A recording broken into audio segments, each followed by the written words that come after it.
कांग्रेस को हिमायत ना देने को लेकर पूछे गए सवाल पर चौधरी लाल सिंह ने कहा कि अगर सीएम उमर इस मुद्दे पर आंदोलन शुरू करते हैं तो कांग्रेस उनके साथ खड़ी है। वहीं उन्होंने ये भी कहा कि लड़ाई किसी भी पार्टी की नहीं बल्कि जम्मू कश्मीर के लोगों के हक की बात है, जिसे हर हाल में वापस लाना है।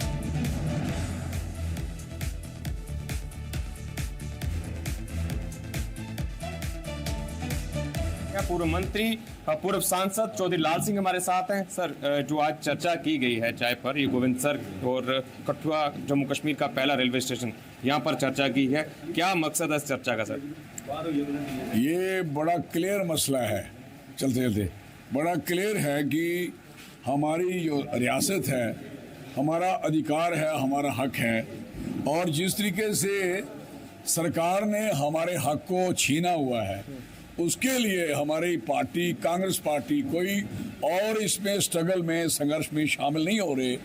और हमारा सबका फर्ज है 1,40,00,000 जो लोग हैं, जो जम्मू कश्मीर के जो चक्की पिस रहे हैं, इनके लिए हमारा काम है कि हम लड़ें और इस लड़ाई को कामयाब करें। और कामयाब के साथ साथ लोगों के अधिकार, बच्चे बेरोजगार हैं, कारोबार से बिल्कुल परे हैं, पढ़ा लिखा बच्चा, स्कूलों की हालत अच्छी नहीं है, अब हॉस्पिटलों की हालत देखिए अच्छी नहीं है, कंट्रोल सारा यहाँ से जा चुका है, कंट्रोल दिल्ली में है। आप मुझे बताइए, बीमार गोविंदसर में होगा तो मुरौली तक बात चल सकती है, आप गोविंदसर में बीमार होगा, बात कश्मीर वाला हल करेगा तो हो पाएगी क्या? इसलिए यहाँ प्रॉब्लम है तो दिल्ली वाला हमें कहाँ हल करेगा? अब मिलिटेंसी थी, उग्रवाद था, अगर जम्मू कश्मीर की पुलिस जम्मू कश्मीर के कंट्रोल में होती तो शायद इस तरीके का उग्रवाद नहीं होता। और जो इस समय 26 जाने चली गई उधर, आज जिम्मेवारी उन्होंने ली, एलजी साहब ने, जिम्मेवारी किसकी है? होम मिनिस्ट्री किसकी है? कौन कंट्रोल में है, किसके कंट्रोल में है? वो तो आज तो इस्तीफे होने चाहिए थे, क्यों नहीं दिए लोगों ने?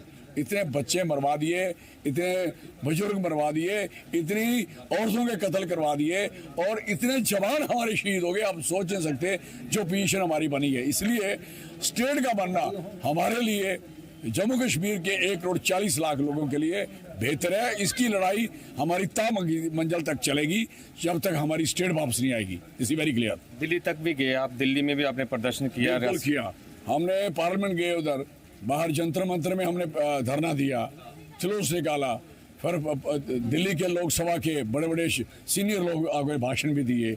हमारी इस समय पूरे देश में पहले ये बात थी कि शायद इन्होंने बीजेपी वालों ने पता नहीं किस लिए तोड़ी हुई है, कोई कंफ्यूजन था। आज लोगों में कंफ्यूजन खत्म है कि जम्मू कश्मीर के लोगों को स्टेट चाहिए।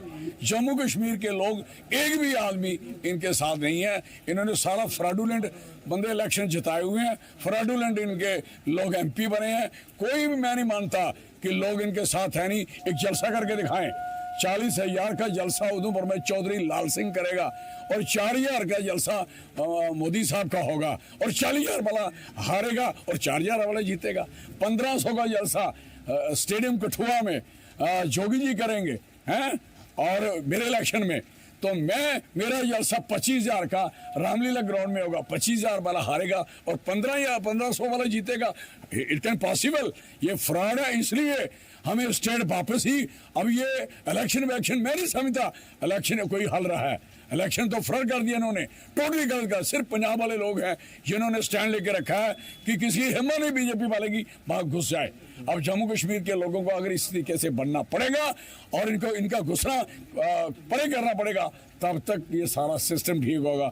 अदर इलेक्शन सब टोटली फ्रॉड है, और स्टेट मिलना, रियासत मिलना हर बच्चे के लिए, हर बुजुर्ग के लिए, जम्मू कश्मीर के बच्चे के लिए जरूरी है। इसी कांग्रेस रियासत की मांग कर रही है, और जम्मू कश्मीर में जो सत्ताधारी पार्टी है नेशनल कॉन्फ्रेंस, उनके चीफ मिनिस्टर का बयान था कि अगर कांग्रेस, हमें तो बताया नहीं, कोई नहीं, वो एजिटेशन करें, हम उनके साथ चलेंगे, कौन सी बात है, वो कर लेना एजिटेशन, स्ट्रगल करें। सीएम साहब जहाँ भी जाना चाहते हैं, वो दीवार फांद के पार के शहीदों को देने के लिए वो तो आ जाएं इस मैदान में, इसके लिए स्टेट लेने के लिए आ जाएं लखनपुर में, हम उनके साथ पैदल चलते हैं, स्ट्रगल करते हैं, किसके खिलाफ दिल्ली चलना है, इधर चलना, वी आर रेडी। पूरी कांग्रेस उनके साथ चलेगी, सारा अवाम उनके साथ चलेगा। अभी के स्ट्रगल क्यों नहीं कर रहे वो नहीं कर रहे, उनकी मर्जी, हम क्या कर सकते हैं? तो किसी के मसले में देखते हैं उसकी नहीं कोई मंशा बुरी नहीं हो सकती, वो तो चाहेंगे स्टेट। वो कभी नहीं, मैं मान ही नहीं सकता कि उमरदुल्ला साहब स्टेट ना मांग रहे, उन्होंने तो रेजोल्यूशन भी डाला था। और रही बात है कि सरकार का काम जो सरकार के अधीन है, जो उन्होंने कॉन्स्टिट्यूशनली रेजोल्यूशन भेजा, नहीं सुनाई हुई उनकी। अब वो स्ट्रगल का मसला हम कर रहे हैं। जब मिलेगी रियासत, सबसे पहले फायदा तो उमर साहब को होगा, उनको होम मिनिस्ट्री मिलेगी, उनको स्टेट मिलेगी, और ट्रांसफर कर पाएंगे, मर्जी के बंदे लगा पाएंगे। हम तो उनके हाथ मजबूत कर रहे हैं, और ये बात कहने की जरूरत नहीं है उनको कि वो हम उनके साथ नहीं, उनके साथ हैं, अलायंस पार्टनर है, we are always with him, that's all. तो यहाँ पर चाय पर चर्चा, चौराहे पर चर्चा जो है वो बारिश के मौसम के बीच गोविंदसर इलाके में चल रही है। गोविंदसर जो कि रेलवे स्टेशन है, और जम्मू कश्मीर का पहला रेलवे स्टेशन जो है वो कठुआ है, और इस रेलवे स्टेशन के पास ही यहाँ पर एक चौराहे पर चर्चा जो है कांग्रेस पार्टी की ओर से की गई है। और हमारी रियासत हमारा हक के तहत जिस तरह से कांग्रेस पार्टी लगातार रोष प्रदर्शन करती आ रही है, और अब लोगों के बीच जाकर उनका समर्थन जुटाने में कांग्रेस नेता लगे हुए हैं। कठुआ से सरबजीत सिंह, जी जम्मू कश्मीर लद्दाख के लिए। और ये तो चौधरी लाल सिंह के बयानिया थे, उनके स्टेटमेंट थे, लेकिन उसके साथ साथ कठुआ के अंदर चाय पे चर्चा और चौराहों पे चर्चा कैसी चल रही है जानेंगे सबजीत से। सबजीत हमारे साथ जुड़े हुए हैं बराह रास्त। क्या कुछ चल रहा है खासतौर पे चौराहों पे चर्चा और चाय पे चर्चा के हवाले से, सबजीत? जी बिल्कुल, हमारी रियासत हमारा हक जिस तरह से कांग्रेस पार्टी लगातार इस नारे को लेकर रोष प्रदर्शन करती आ रही है। हमने देखा कि जम्मू कश्मीर के साथ साथ दिल्ली में भी कांग्रेस कार्यकर्ताओं ने, कांग्रेस नेताओं ने वहां पर स्टेटहुड की मांग को लेकर प्रदर्शन किया।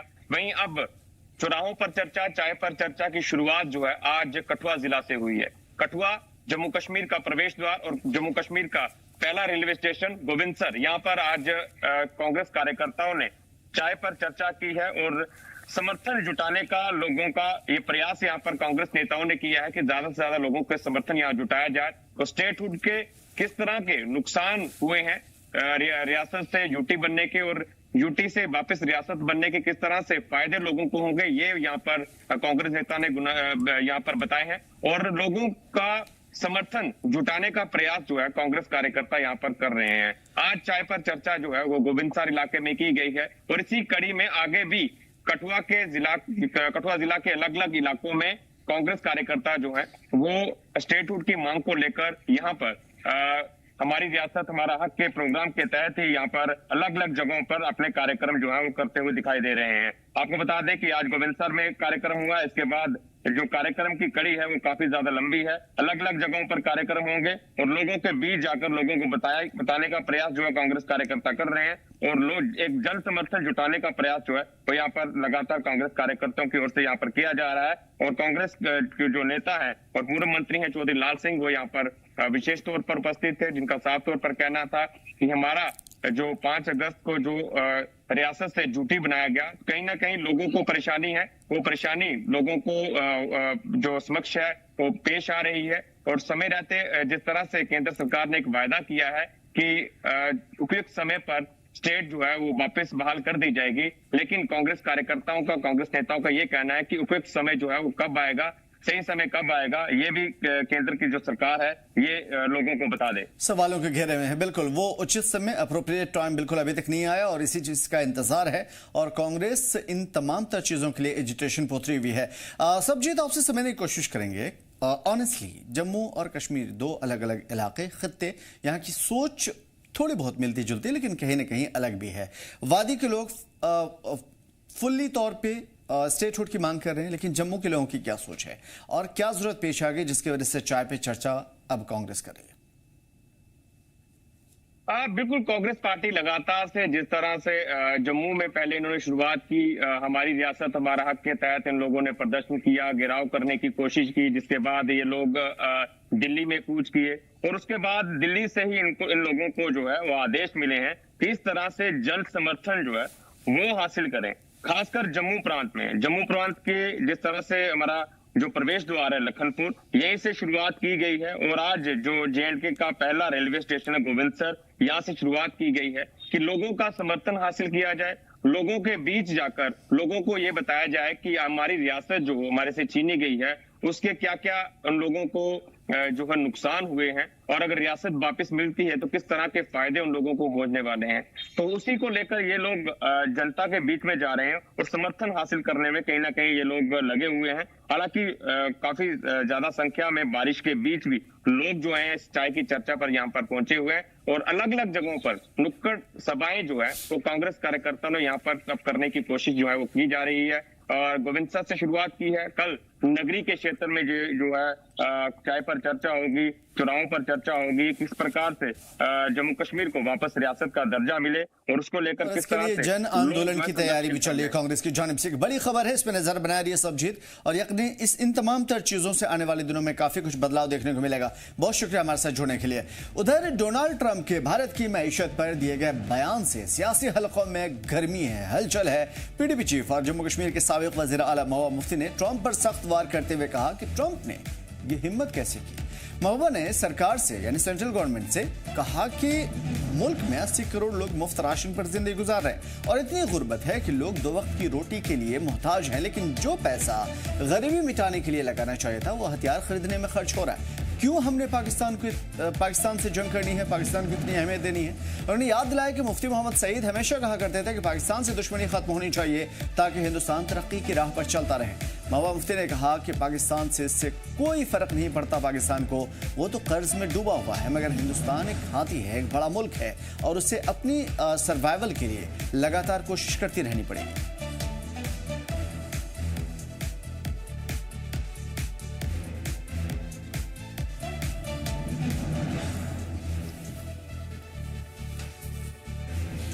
तो फिलहाल इस वक्त जो सिचुएशन चल रही है वो ट्रंप के लगातार अनचाहे या फिर ये कहिए कि बेतुके ट्वीट की वजह से चल रहा है। ट्रंप लगातार भारत को नीचा दिखाने की कोशिश कर रहे हैं, हालांकि ट्रंप को पता है कि पाकिस्तान हिंदुस्तान के सामने एक टीम का बराबर भी नहीं है, किसी भी चीज में भी नहीं, लेकिन उसके बावजूद ट्रंप लगातार पाकिस्तान को सपोर्ट करते हुए, हिंदुस्तान को तंज करते हुए कहीं न कहीं हिंदुस्तान की जो तरक्की है, प्रोग्रेस है, ओवरऑल डेवलपमेंट है, एडवांसमेंट है, उन तमाम तर चीज़ों को नीचा करने के लिए, कमतर दिखाने के लिए वो ऐसे ट्वीट करता रहा है। तो ये वो चीजें हैं जिसकी वजह से लगातार ट्रंप के वॉर चल रहे हैं, एक ट्वीट वॉर है जो चलता जा रहा है, और उसी पे आज महबूबा मुफ्ती का ये रद्द अमल सामने आया है। राही हमारे साथ जुड़े हुए हैं, राही आपकी तरफ आने की कोशिश करेंगे और सवाल हमारा सीधा और सिंपल होगा कि महबूबा मुफ्ती का ये जो ट्रंप पे हमला, सेंट्रल गवर्नमेंट पे हमला, क्या ये एक सियासी हमला था या फिर अपनी साख को बचाने की कोशिश जम्मू रीजन के अंदर?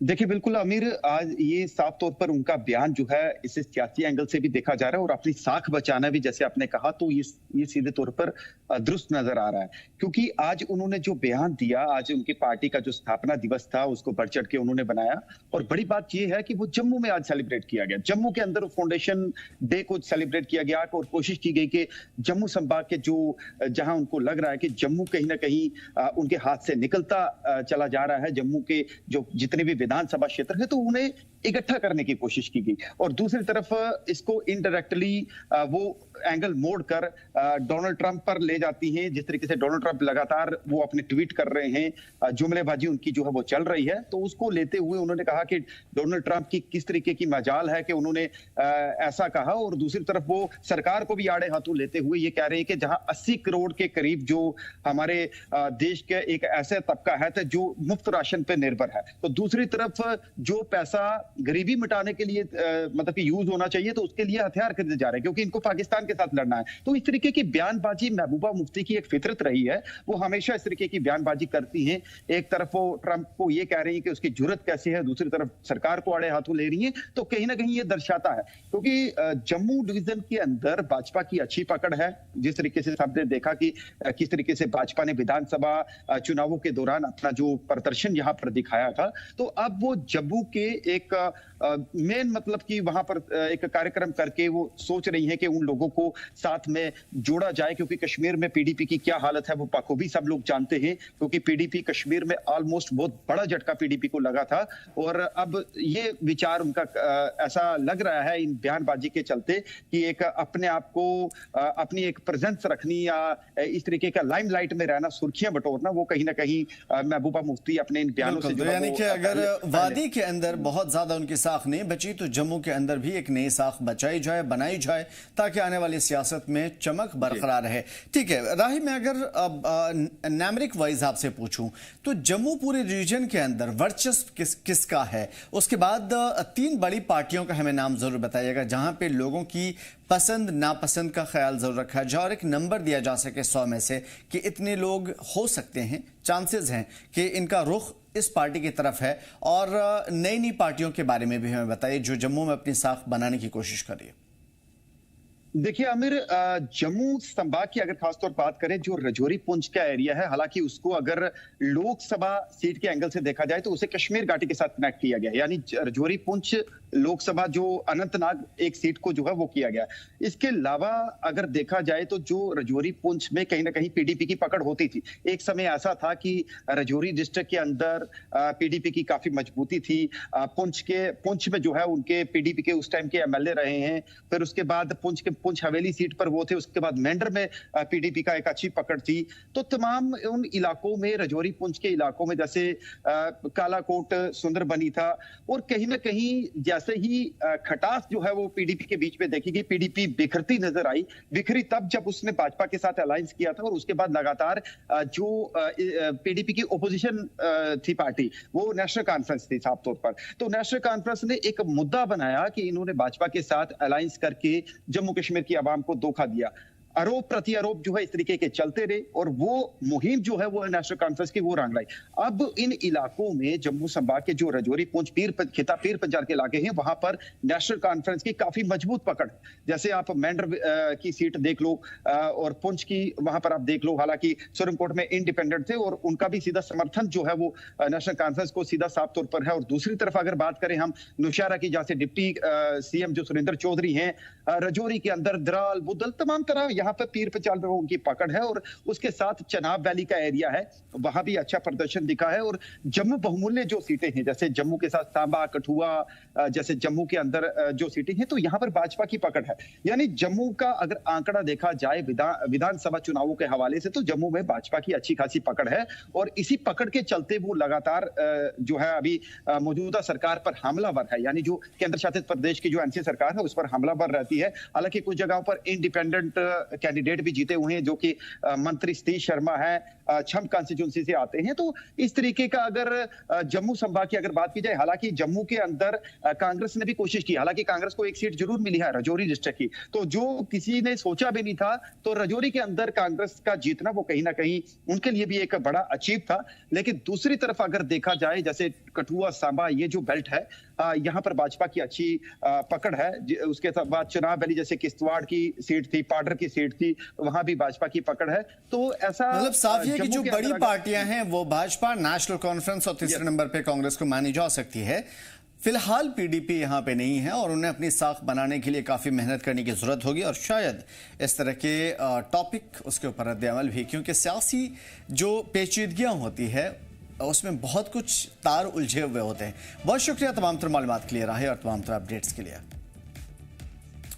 उधर जम्मू में चाइनीज मांझे के खिलाफ पुलिस की बड़ी मुहिम जारी है। बीते 36 घंटे में शहर और आसपास के इलाकों में छापेमार कार्रवाई की गई और इसी दौरान बड़ी तादाद में जानलेवा मांझा भी बरामद किया गया। कई दुकानदारों को गिरफ्तार किया गया, और हाल ही में जो खबर सामने आई थी हम सभी के सामने, वो काफी अफसोसनाक थी। चाइनीज मांझे की जद में आने से एक शख्स की गर्दन कट गई थी, मौत हो गई थी, जिसके बाद पुलिस की कार्रवाई और तेज हुई। पुलिस की टीम नरवाल, गंग्याल, त्रिकुटा नगर, सतवारी और नगरोटा जैसे इलाके में लगातार छानबीन कर रही है। पुलिस ने आवाम से अपील की है कि अगर कहीं चाइनीज मांझा बिकते दिखे तो फौरन थाने या हेल्पलाइन नंबर पर खबर दे। उन्होंने साफ कहा है कि गैर कानूनी कारोबार करते हुए पाए जाने वालों के खिलाफ सख्त कार्रवाई होगी। गौरतलब है कि ये मांझा न सिर्फ इंसानों बल्कि परिंदों के लिए भी और उनकी जान के लिए भी बड़ा खतरा है, और इससे पहले कई मरतबा पाबंदी लगाई जा चुकी है, लेकिन अमल नहीं है। बावजूद इसके कुछ लोग इसे बेचने की लगातार कोशिश कर रहे हैं।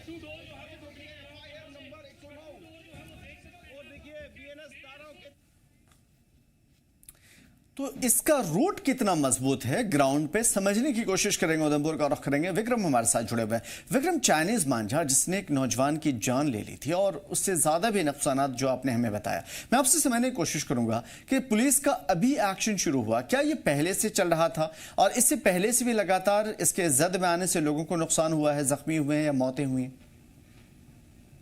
देखिए आमिर, मैं आपको सबसे पहले बता दूं कि ये सिर्फ इस साल की बात नहीं है। हर साल जब भी जन्माष्टमी या रक्षाबंधन का त्योहार आता है तो इस तरह की घटनाएं जो हैं वो देखने को सामने आती हैं और हर बार डिस्ट्रिक्ट मजिस्ट्रेट जितने भी हैं जम्मू प्रोविंस में, वहां पर ये आदेश जारी किए जाते हैं कि चाइनीज मांझा ना बिकेगा और ना उसे खरीदा जाएगा। लेकिन उसके बावजूद भी कुछ लोग ऐसे हैं जो इसकी कालाबाजारी करते हैं, चोरी छुपे इस मांझे को बेचते हैं और लोग भी शौकीन के तौर से खरीदते हैं, लेकिन ये नहीं जानते कि कहीं ना कहीं किसी की जान जो है वो जाएगी। हर बार पुलिस द्वारा इस तरह की कार्रवाई की जाती है, कई लोग पकड़े जाते हैं, चाइनीज मांझा जब्त किया जाता है, लेकिन उसके बाद कोई अगर बड़ी कार्रवाई कहा जाए तो वो नहीं होती। लेकिन फिलहाल जिस तरह से बात की जाए तो इससे पहले भी कई लोग जो है वो जख्मी हुए हैं, कई लोगों की इस चाइनीज डोज की वजह से जो है वो जान गई है। फिलहाल अभी एक ताजा मामला जो जम्मू से सामने आया था उसमें एक व्यक्ति की जान चली गई थी और अभी भी कई मामले इस तरह के सामने आ रहे हैं जिसमें लगातार लोग जो है चाइनीज मांझे की वजह से कहीं ना कहीं जो है वो घायल होते हुए नजर आ रहे हैं। उसके बाद भी पुलिस का बड़ा एक्शन जो है वो जारी है। जितने भी डिस्ट्रिक्ट मजिस्ट्रेट्स हैं सबने ऑर्डर्स जो है वो जारी कर दिए गए हैं। पुलिस को साफ तौर पर हिदायत दी गई है कि इन पर कार्रवाई जो है वो की जाए। पुलिस द्वारा लगातार छापेमारी जो है वो की जा रही है। कई बड़ी कार्रवाइयां जो की हैं जम्मू शहर के अंदर बात की जाए तो कई जगहों पर छापेमारी करके बड़ी तादाद में जो चाइनीज मांझा है वो पकड़ा और कई लोगों को पकड़कर उन पर कार्रवाई भी जो की है और साफ तौर पर चेतावनी भी दी है। लेकिन उसके बावजूद भी कहीं ना कहीं पतंगबाजी के शौकीन जो हैं वो भी उन पर वो जो है वो भी कहीं ना कहीं इसमें जरूर पाए जाते हैं, क्योंकि वो अक्सर ख्वाहिश करते हैं चाइनीज मांझे के साथ ही जो है पतंगबाजी की जाए, परंतु ये कहीं ना कहीं किसी न किसी की जान जो है वो लेता है और साथ ही साथ अगर बात की जाए तो पर्यावरण के लिए भी एक नुकसानदायक है। अक्सर ये देखा गया है कि चाइनीज मांझा जब भी ये जन्माष्टमी या रक्षाबंधन का त्योहार खत्म होता है उसके बाद ये चाइनीज मांझा जो पतंगे कटी होती हैं उनका मांझा जो है वो पेड़ों पर अटक जाता है, जिस वजह से कई बेजुबान जानवर जो हैं, जो परिंदे जो हैं वो इन चाइनीज मांझे में उलझ कर कई कई दिनों तक फंसे रहते हैं और उनको वहां से रेस्क्यू नहीं किया जाता। तो ये कहीं ना कहीं जो परिंदे हैं उनकी जान तो लेते रहते हैं, लेकिन इंसानों की जान के लिए भी बहुत घातक है और लगातार इस तरह के मामले जो है हर साल सामने आते हैं। लेकिन अब इसमें प्रशासन और सरकार को चाहिए कि कोई बड़ा कदम उठाया जाए ताकि जब ये चाइनीज मांझा यहाँ पर आता है उस पर पूरी तरह से प्रतिबंध किया जाए और उसको सेल करने के लिए शायद अब प्रशासन और सरकार को एक लाइसेंस जो है वो जरूर यहाँ पर देना चाहिए। जिस तरह से दीपावली जब आती है तो जब वहां पर स्टॉल्स लगते हैं तो उस पर जो है स्टॉल्स के लिए अप्लाई करना पड़ता है डिस्ट्रिक्ट मजिस्ट्रेट के पास और उसके बाद वो लाइसेंस देकर जो है अप्रूव करते हैं कि हाँ ये लोग ये चीज बेच सकते हैं। तो इसी तरह जब रक्षाबंधन ये आते हैं क्योंकि ये त्योहार है आता है तो अब इस तरह के स्टॉल लगने चाहिए ताकि थोड़ी सख्ती और हो और स्टॉल में ये पूरा पता लगे कि जो लोग बेच रहे हैं वो किस तरह से बेच रहे हैं और क्या बेच रहे हैं। बिल्कुल जाहिर सी बात है, इस चीज के लिए अवेयरनेस भी बहुत जरूरी है। और सबसे बड़ी बात, जिन लोगों को नहीं पता कि चाइनीज मांझा क्या है, आपको बता दें आमतौर पर ये प्लास्टिक या ऐसी चीजें ऐसे तारों से बनाई जाती है जो आमतौर पर गलती नहीं है, नॉन बायोडिग्रेडेबल है। इसके ऊपर क्रश किए हुए ग्लास का छिड़काव, कोटिंग और उसके अलावा बहुत सारे केमिकल्स, मेटल्स का यूज होता है, मेटल्स के जो लिक्विड फॉर्म में होता है उसका यूज होता है, जिसकी वजह से ये नॉन बायोडिग्रेडेबल में तब्दील हो जाता है। ये गलता नहीं है, एनवायरनमेंट के लिए काफी ज्यादा हार्मफुल है और बहुत ज्यादा खतरनाक भी, क्योंकि आम आदमी जहां पे भी उसके बॉडी में लगता है उसे पूरी तरीके से काट देता है, बचने के चांसेस ही नहीं है। और कोई राहगीर, राह चलता हुआ, गाड़ी सवार कोई भी अगर इसकी जद में आता है तो उसको समझने का भी मौका नहीं मिल पाता कि उसके साथ हुआ क्या है। तो इसकी खतरनाकी लोग अब समझ सकते हैं कि कितना ज्यादा है। और सबसे बड़ी बात, ये प्लास्टिक की तरह है, गलता ही नहीं है, खराब ही नहीं होता, बर्बाद ही नहीं होता। मैं आपसे विक्रम समझने की कोशिश करूंगा कि पुलिस को मालूम है कि हर साल इस तरह की सिचुएशन हो रही है, उसके बावजूद भी जाहिर है कि ये कहीं और से आता होगा, यहाँ पूरे कश्मीर माफ कीजिएगा जम्मू रीजन में कहीं और से आता होगा या कहीं बनता होगा, तो इन तमाम चीज़ों पे कार्रवाई क्यों नहीं हो रही है और अवेयरनेस क्यों नहीं फैलाया जा रहा है? जो बच्चे इसका इस्तेमाल कर रहे हैं गलत फहमी में या जाने अनजाने, उनको ये चीज़ क्यों समझ में नहीं आ रही कि जान का खतरा है, आमतौर पर माहौलियात का खतरा है?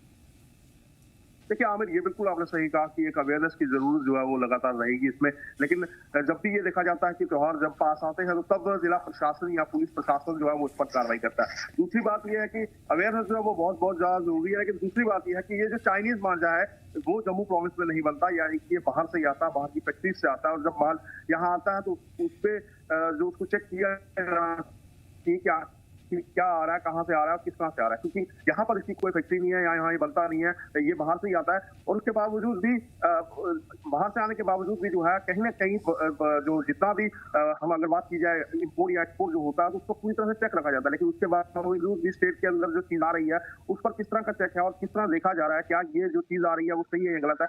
तो इन सब चीजों पर कहीं ना कहीं प्रशासन को और सख्त होना पड़ेगा, प्रशासन और पुलिस को और सख्त होना पड़ेगा। और दूसरी तरफ अवेयरनेस की जो बात की है वो अवेयरनेस पुलिस प्रशासन को तो चलानी ही पड़ेगी, लेकिन कहीं ना कहीं इसमें बहुत बड़ा रोल जो है आमिर वो पेरेंट्स का भी है। और जो घर के लोग हैं वो कहीं ना कहीं अगर बच्चों को समझाएंगे या लोगों को, युवाओं को समझाएंगे कि भाई इससे किसी की जान जा सकती है, शायद हो सकता है कि उसकी जरूरत में मैं भी आ जाऊं और मेरी भी जान चली जाए, तो ये सब चीजें करना बहुत जरूरी है। परंतु कहीं ना कहीं अभी भी देखा जा रहा है कि कुछ लोग जो है इसे नॉन सीरियस ले रहे हैं, यानी कि इतनी गंभीरता से नहीं ले रहे, और जिस वजह से ये हादसे जो है आए दिन पेश आते हैं। फिलहाल जिस तरह से पहले पतंगबाजी हुआ करती थी, पहले लोग जब पतंगबाजी किया करते थे तो काफी जो चहल पहल हुआ करती थी, लेकिन अब जब से कुछ जैसे जैसे टेक्नोलॉजी का जमाना आ गया तो कहीं ना कहीं लोग जो है थोड़ी पतंगबाजी को भूल भी गए, लेकिन अभी भी जो लोग करते हैं उन लोगों को ये समझना होगा कि इन सब चीजों का इस्तेमाल जो है कितना खतरनाक हो सकता है हमारे समाज के लिए। बिल्कुल बड़ी बात है और इस चीज के ऊपर फौरी तौर पर रोक लगानी होगी, क्योंकि आपके शहर में चाइनीज मांझा आ जाए और आपको पता न चले, एडमिनिस्ट्रेशन इस चीज से इनकार कर ही नहीं सकता, क्योंकि शहर में तिनका भी पहुंचता है, एजेंसियों को पता होता है। और एक बड़ी चीज है जिससे जान जा रही है, माहौलियात पे असर पड़ा है, परिंदे मर रहे हैं और जानवर के ऊपर बहुत सारी चीजें हैं जिसका गिनाया जा सकता है। खैर, बहुत शुक्रिया तमाम तरह बेहतरीन मालूमात और तमाम तरह अपडेट्स के लिए। विक्रम, अब भारी बारिश की वजह से क्या कुछ असर पड़ रहा है यात्रा के ऊपर, उसके ऊपर बात कर लेते हैं। बालताल रूट जो कि काफी अहम रूट है, यहाँ पे पहलगाम भी है जहाँ पे इंसिडेंट हुआ था। बालताल रूट अमरनाथ यात्रा जिस पे रोक लगा दी गई है फिलहाल 3 तारीख को। आपको बता दें कि अमरनाथ यात्रा इस इलाके में हाल फिलहाल में काफ़ी तेज़ बारिश हुई थी, दौरान रास्ते पे काफ़ी ज़्यादा फिसलन पैदा हुई थी। बालताल रूट पर मरम्मत और रखरखाव का काम इस वक्त चल रहा है, जिसकी वजह से सिक्योरिटी को ध्यान में रखते हुए 3 अगस्त को बालताल रूट यात्रा नहीं हो पाएगी। डिविजनल कमिश्नर विजय कुमार बेदोड़ी ने बताया कि पहलगाम रूट पर भी मरम्मत का काम चल रहा है, लेकिन वहाँ पर फिलहाल जाया जा सकता है। इसके साथ ही अब तक 4.05 लाख लोग, करीब 4.25 लाख के आसपास लोग अकीदतमंद बाबा बर्फानी के दर्शन कर चुके हैं और ये सिलसिला जारी है, यानी इस मरतबा रिकॉर्ड तोड़ तादाद में अब तक लोग आ चुके हैं। अभी भी करीब 1 हफ्ते से ज़्यादा समय बचा हुआ है और उम्मीद की जा रही है कि इस 1 हफ्ते में बड़ी तादाद में लोग आएंगे। और सबसे अच्छी चीज़ कि इस मरतबा काफ़ी अच्छा, बहुत ही बेहतरीन इंतज़ाम में रहा और लोगों ने साबित भी किया कि देश एकजुट है, एक प्लेटफॉर्म पे है। तो अलग अलग रूट पे क्या कुछ सिचुएशन है ये समझने की कोशिश करेंगे। सब हमारे साथ जुड़े हुए हैं गांधरबल से। गांधरबल एक अहम रूट है और इससे अभी इजाजत है फिलहाल। सब समझने की कोशिश करें क्या कुछ प्रॉब्लम आ रही थी जिसकी वजह से 3 तारीख को बालताल रूट को बंद करना पड़ा। जी देखिए, बिल्कुल अभी कुछ दिन पहले, तकरीबन 2 दिन पहले जो बारिश का सिलसिला हमें यहाँ पर देखने के लिए मिला और बहुत तेज बारिशें हुई, जिसकी वजह से जो ट्रैक है उस पर जो मरम्मत का काम है वो जरूरी हो गया है, क्योंकि हम जानते हैं कि बालताल बेस कैंप से निकलने के बाद गुफा तक की जो दूरी है 14 किलोमीटर की है। पैदल सफर करके जाना होता है, पहाड़ों के बीच से गुजर के जाना होता है और सारा रास्ता जो है वो काफी पथरीला रास्ता है, पहाड़ों का रास्ता है। तो बारिशों की वजह से काफी ज्यादा फिसलन जो है उस रास्ते पर पैदा हो गई है और भी चीजें हैं जैसे कि शूटिंग स्टूल्स जैसी चीजें हमें वहां पर देखने के लिए मिलती है। पहाड़ों से जो पत्थर है वो गिर के खिसक के जो है नीचे ट्रैक पर आ गए हैं और जिसकी वजह से अब पूरे ट्रैक की जो मरम्मत है उसको सही करना, ठीक करना बहुत ज्यादा जरूरी हो गया है। और इसी के चलते जो है अब ये एडमिनिस्ट्रेशन की तरफ से डिसीजन लिया गया है कि 3 तारीख को बालताल बेस कैंप से जो यात्रा जो निकलती है गुफा की तरफ वो नहीं निकलेगी, सस्पेंड रहेगी और 3 तारीख को जो है जो भी जरूरी काम है वहां पर मेंटेनेंस का उसको किया जाएगा। हम देख रहे हैं कि हजारों की तादाद में यहाँ पर हर रोज अमरनाथ यात्री पहुंच रहे थे। हालांकि आज दूसरा दिन था और मौसम की ही वजह से आज भी जम्मू से जो यात्रियों का नया जत्था रवाना होना था वो नहीं हो पाया। तो कहीं ना कहीं मौसम की मार जो है अब हमें अमरनाथ यात्रा पर देखने के लिए मिल रही है। हालांकि अब आखिरी हफ्ता जो है अमरनाथ यात्रा का बचा है। 9 अगस्त को ये सिलसिला जो है वो अक्षरधाम को पहुंचेगा अपने। तो लेकिन एडमिनिस्ट्रेशन अपनी तरफ से पूरी कोशिश कर रही है और मुमकिन कर रहे हैं कि जल्द से जल्द जो ट्रैक है उसको सही कर लिया जाए, ताकि जो भी यात्री जो भी अभी बाकी हैं दर्शन करने के लिए जो आ रहे हैं उनको दिक्कतों का सामना न करना पड़े और वो आराम से। सबा, क्या आप हमें समझा पाएंगे कि बारिश का क्या मतलब होता है जम्मू कश्मीर में, खास तौर पे अगर मैं पहलगाम यात्रा की या फिर बालताल यात्रा की या फिर दूसरे रूट की बात करूं, तो बारिश का क्या मतलब है यहाँ पे? क्या लैंडस्लाइड, भूस्खलन यानी मडस्लाइड वगैरह का खतरा बरकरार रहता है या इस तरह की सिचुएशन देखने को मिलती है? जी देखिए, बिल्कुल सबसे पहले समझने की जरूरत है कि गुफा कहाँ पर है। 3888 मीटर की ऊंचाई पर जो है गुफा है और जाहिर सी बात है हम जितने ऊंचाई इलाकों पे जाते हैं, पहाड़ी इलाकों में जाते हैं, हम देखते हैं कि वहाँ पे मौसम की जो मार होती है, खासतौर पर बारिश हो तो उसकी जो मार होती है वो ज्यादा महसूस होती है। और जो पूरा ट्रैक है, चाहे हम पहलगाम की बात करें या बालटाल की बात करें, जब भी यहाँ पे बारिशें होती हैं तो दिक्कतें बढ़ जाती हैं, क्योंकि पैदल का सफर है, पैदल सफर करके जाना है, पहाड़ों के बीच से गुजर के जाना है और उस पूरे रास्ते में कई जगह पर पानी के छोटे छोटे नाले भी गुजरते हैं, उनसे होकर जाना पड़ता है। तो यकीनन जब बारिश होती है तो वो तमाम तर चीजें जो है, ट्रैक जो है उस पर काफी ज्यादा परेशानियां जो है पैदा हो जाती है। पथरीले पहाड़ हैं और इस वजह से जब बारिश पड़ती है तो उन पर बहुत जल्दी फिसलन जो है वो पैदा होती है। पूरे साल वहां पर ह्यूमन इंटरफेरेंस हमें देखने के लिए नहीं मिलती। सिर्फ यात्रा का जो पीरियड होता है वही वो पीरियड होता है जहां पर वहां पर इंसान जो है वो जा पाता है। ह्यूमन इंटरफेरेंस हमें देखने के लिए मिलती है। तो पूरे साल वहां पर मौसम जो है वो किस तरीके का रहता है, फिर उसके बाद अचानक से वहां पर ह्यूमन इंटरफेरेंस होना और मौसम का बिगड़ना, तो ये सारी चीजें जो है असर अंदाज करती है यात्रा को। और यही चीजें हमने देखी है, हमने देखा अगर हम पिछले कुछ सालों की यात्रा देखें तो मौसम की किसी भारी बादल फटने जैसे वाकया पेश आए हैं, जिसमें कई बार यात्रियों की जान भी गई है। और इस बार हमने देखा है कि एडमिनिस्ट्रेशन उन सब चीजों से सबक लेते हुए जो ही मौसम में खराबी देखने के लिए मिलती है, थोड़ा सा ही मौसम बिगड़ता है तो एज अ प्रिकॉशनरी मेजर यात्रा को रोक दिया जाता है, ताकि यात्रियों की जो जान है वो महफूज रहे, उनको किसी तरीके की परेशानी ना हो। क्योंकि लैंडस्लाइडिंग होने का खतरा है, बारिशें तेज होती है तो जाहिर सी बात है ऊपर पहाड़ों से जो सी बात है उनकी जान को खतरा हो सकता है। तो इन्हीं सब चीजों को मद्देनजर रखते हुए एडमिनिस्ट्रेशन जो है इस पर इकदाम उठाती है, यात्रा को सस्पेंड किया जाता है। और जब पूरी तरीके से इस बात को यकीनी बनाया जाता है कि पूरी तरीके से अब ट्रैक साफ है, मौसम में कोई खराबी नहीं है, उसके बाद ही यात्रा को जाने की इजाजत दी जाती है। और यही वजह है कि हमने देखा है कि अब तक 4,05,000 अमरनाथ यात्री जो हैं वो दर्शन कर चुके हैं और हर साल ये आंकड़ा जो है वो बढ़ता हुआ नजर आ रहा है। सबा, क्या फ्लो है? अभी 4 लाख से ज्यादा का आंकड़ा पार कर चुका है, जो कि उम्मीद नहीं की जा रही थी क्योंकि हालात ऐसे बने हुए थे, लेकिन अभी बहुत बड़े पैमाने पर लोगों ने यात्राएं की है। अभी भी 1 हफ्ता बाकी है, क्या उम्मीद की जा सकती है कि कितने लोग आ पाएंगे और फिलहाल फ्लो क्या दिख पा रहा है? देखिए, अगर मैं इससे पहले पिछले साल की बात करूं, पिछले साल हालात बिल्कुल नॉर्मल थे। 5,10,000 अमरनाथ यात्रियों ने दर्शन किए थे और यात्रा हुई थी। और पिछले साल 42 दिनों की यात्रा थी, इस साल 38 दिनों की यात्रा रही और अब तक जो है 4,05,000 अमरनाथ यात्री यात्रा कर चुके हैं। और ये आंकड़ा जो है ये साफ तौर पर ये दर्शाता है कि एडमिनिस्ट्रेशन देशवासियों में, लोगों में अपना विश्वास बनाने में कितनी ज्यादा कामयाब हो पाई है। सिक्योरिटी का यहाँ पे सबसे बड़ा रोल रहा। सिक्योरिटी के जिस तरीके से हमें इंतजाम देखने के लिए मिले और उसी का नतीजा है कि हमें इतना बड़ा आंकड़ा जो है इस बार अमरनाथ यात्रा का यहाँ पे देखने के लिए मिला। हालांकि अमरनाथ यात्रा शुरू होने से पहले कई सारे कयास लगाए जा रहे थे कि शायद पहलगाम में जो इंसिडेंट हुआ है उसकी वजह से यात्रा पर असर पड़ेगा। लेकिन नामुमकिन को मुमकिन कर दिखाया कश्मीरियों ने, जम्मू कश्मीर के लोगों ने, और उसके साथ साथ खास तौर पर श्रद्धालुओं ने, और पैगाम दिया सरहद को उस पार कि हम झुकेंगे नहीं, हम रुकेंगे नहीं, दहशतगर्दी कितने भी कर लो, किसी भी सूरत में हमें दबाया नहीं जा सकता। बहुत शुक्रिया असवा तमाम तर मालूमात के लिए और तमाम तर अपडेट्स के लिए। अब 3.5 दशक बाद कश्मीरी पंडितों ने बडगाम मागाम वाक़े वासुकी नाग में स्पेशल पूजा की है। 3.5 दशक यानी 30 साल से ऊपर, 35 साल से ऊपर सैकड़ों मुसलमानों ने पंडितों का बड़ा जोश और खरोश के साथ इस्तकबाल किया। तस्वीरें यहाँ पे आप देखिए, कितना ही खूबसूरत है। यहाँ कश्मीरी पंडित पहले रोजाना नाग में खास पूजा करते थे, लेकिन 90 के दशक में दंगों की वजह से कश्मीर छोड़कर चले गए थे।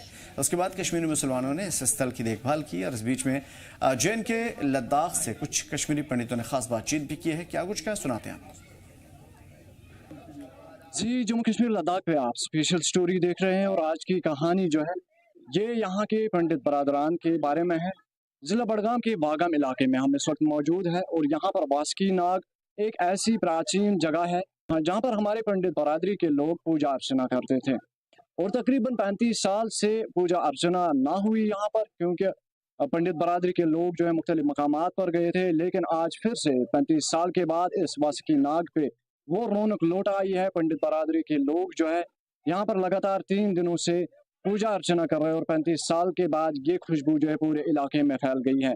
और यहाँ पर अगर हम बात करेंगे, मुसलमान मेजॉरिटी के लोग भी शाना बशाना हमारे पंडित बरादरी के लोगों के साथ चले, जिसके लिए पंडित बरादरी के लोगों ने उनका तशक्कुर अदा किया। मजीद क्या कुछ कहना है यहाँ पर पंडित बरादरी के लोगों का और मुसलमान भाइयों का, आइए सुनते हैं। जिला बड़गाम से मैं जी जम्मू कश्मीर लद्दाख के लिए नूर लमी।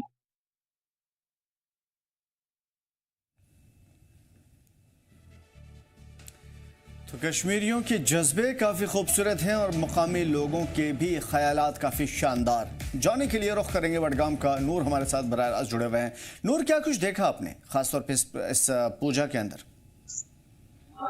जहाँ मेरा अगर हम बात करेंगे, जैसे कि हम वासुकी नाग की बात करेंगे, 35 साल बाद यानी कि 3.5 दहाइयों के बाद जो है यहाँ पर फिर से पूजा अर्चना की गई। और खासतौर पर अगर हम जिला बड़गाम की बात करेंगे, जिला बड़गाम में कुछ प्राचीन मंदिर है, जिसमें अगर हम काटवार में शिव मंदिर की बात करेंगे, वहां पर भी पूजा अर्चना जो है बड़ी जोश खरोश से हुई। साथ साथ में वासुकी नाग में आज जो पूजा अर्चना हुई, तो वहां पर कसीर तादाद में जो है पंडित बरादरी के लोग, खासतौर पर कश्मीरी पंडित जो है उन्होंने शिरकत की और साथ साथ में उन्होंने पूजा अर्चना की, जिसमें मुसलमान जो कम्युनिटी है उनके मुसलमान कम्युनिटी के लोगों ने भी जो है उनके लिए अरेंजमेंट्स वहाँ पर किए थे। वहाँ पर साफ सफाई का ख्याल रखा था और साथ साथ में जो है कंधे से कंधा मिलाकर वहाँ पर चल रहे थे।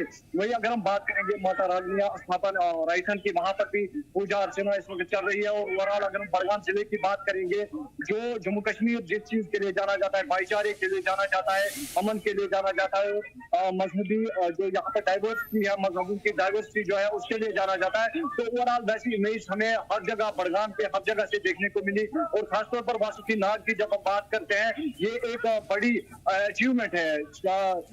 तकरीबन जो है 35 साल के बाद और 35 साल के बाद वहां पर फिर से हवन आज हुआ, पूजा पाठ हुआ और कश्मीरी पंडित जो है मुख्तलिफ मकामात से, मुख्तलिफ डिस्ट्रिक्ट से वहां पर आए थे और वहां पर जो मंदिर में पूजा अर्चना की और बड़ी खुश नजर दिखाई दी। और हमसे बात करते हुए उन्होंने कहा कि मेजॉरिटी कम्युनिटी यानी कि मुस्लिम कम्युनिटी ने उनको जो इस वक्त सपोर्ट किया है, ये जो है दिल को खुश कर देने वाला सपोर्ट है। और साथ साथ में कुछ ऐसे मनाजिर वहां पर दिखाई दिए, जैसे कि जो पंडित बरादरी के लोग आज से तकरीबन 20 साल पहले, 25 साल पहले जम्मू चले गए थे या मुख्तलिफ मकामात पर चले गए थे, और जब उन्होंने अपने गाँव वालों को देखा, गाँव वासियों को देखा, तो काफी खुशी, काफी मसरत जो है उनको हुई। वही भाईचारा, वही अमन, वही प्यार मोहब्बत जो है वहां पर झलक रही थी। और आज इस वक्त मैं इस वक्त जहाँ पे हूँ माता राजनिया स्थापन रायथन में, तो यहाँ पर भी पूजा अर्चना चल रही है।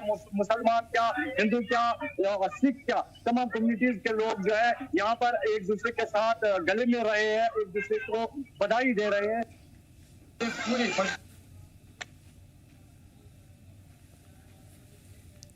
बिल्कुल, तो ये सारी चीज़ें यहाँ पे आमतौर पे एक दूसरे के साथ भाईचारा, मोहब्बत, अमन और हम आहंगी का यहाँ पे पैगाम देखने को मिला है। और उसके साथ साथ कश्मीरी पंडितों की इस पूजा में बड़ी तादाद में मुसलमान भी शरीक हुए, उन्हें अपने गले से लगाया। और फिलहाल ये प्रोग्राम, ये सिलसिला जारी है और आइंदा आने वाले दिनों में भी जारी रहेगी। नूर, समझने की कोशिश करेंगे आपसे कि इस पूजा की कितनी अहमियत है खासतौर पर कश्मीरी पंडितों के अंदर जो ये नाग पूजा की जाती है।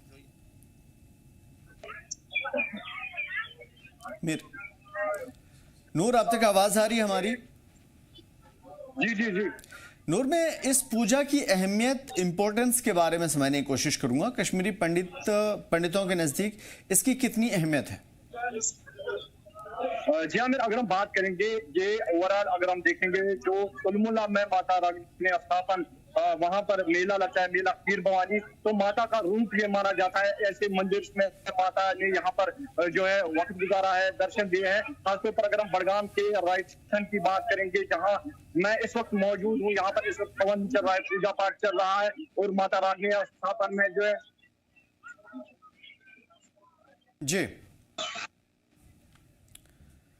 तो फिलहाल जो सिचुएशन देखने को मिल रही है वह यहाँ पे बड़े पैमाने पर लोग आते हैं और अब यहाँ के मुकामी लोगों की बदौलत, उनकी मेहनत की बदौलत और उनकी मोहब्बतों की बदौलत कश्मीरी पंडित 35 साल के बाद यहाँ आने लगे हैं और इस खुसूसी पूजा के अंदर ख़ास तौर पे वासुकी नाग के इस पूजा के अंदर शरीक होने लगे हैं और ये सिलसिला अब आगे भी जारी रहेगी, जो कि कश्मीर की गंगा जमुनी तहजीब की एक मिसाल है। नूर, अगर आप तक हमारी आवाज़ पहुंच रही है तो मैं आपसे समझने की कोशिश करूंगा कि चूंकि कश्मीर के अलग अलग इलाकों में कश्मीरी पंडित बिरादरी रहती है, उसके साथ साथ आपके जम्मू के कुछ इलाकों में कश्मीरी पंडितों की एक बड़ी आबादी है, दिल्ली में एक बड़ी आबादी है और अलग अलग स्टेट में भी कुछ आबादी है। आपसे ये समझने की कोशिश करेंगे यहाँ के जो प्रोग्राम हो रहे हैं, इन प्रोग्राम में, इन पूजा पाठ में कहाँ के कश्मीरी पंडित आ रहे हैं और उनका ताल्लुक क्या उन्हीं इलाकों से रहा है?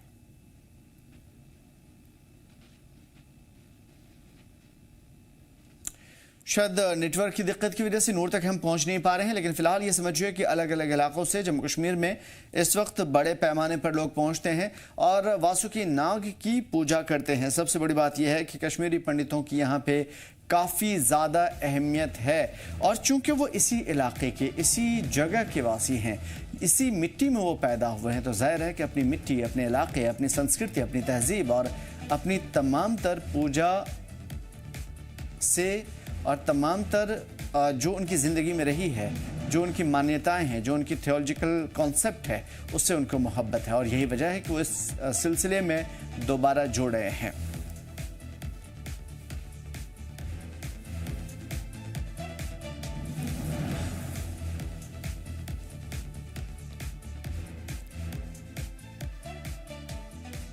फिलहाल इस बुलेटिन में इतना ही, हमें दीजिए इजाजत। देखते रहिए जी चमक।